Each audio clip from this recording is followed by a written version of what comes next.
Hello guys, আপনাদের সকলকে স্বাগত আমার রং তুলি ইউটিউব চ্যানেলে। আজকে আমি দেখাবো সফট প্যাস্টেল রং দিয়ে কিভাবে তিনটি ঋতুকে ছবিতে একসাথে ফুটিয়ে তুললাম। আর আজ আমার সাথে থাকছে আমার বোন অপু।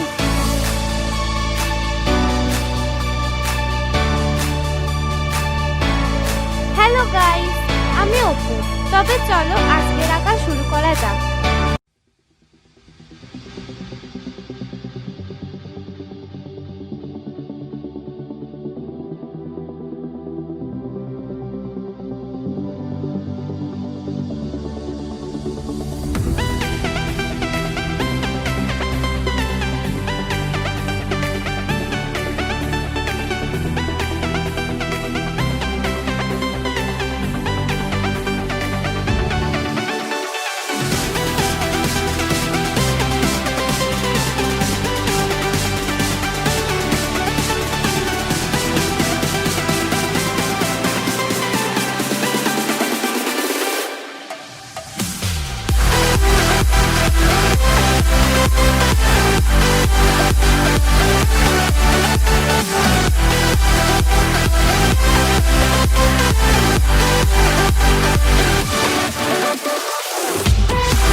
বন্ধুরা, তোমরা কি জানো বিখ্যাত চিত্রশিল্পী লিওনার্দো দা ভিঞ্চি শুধুমাত্র একজন চিত্রশিল্পীই ছিলেন না, তার পাশাপাশি তিনি ছিলেন একজন scientist, mathematician, architect, sculptor, inventor, engineer, writer, mechanist, etcetera etcetera.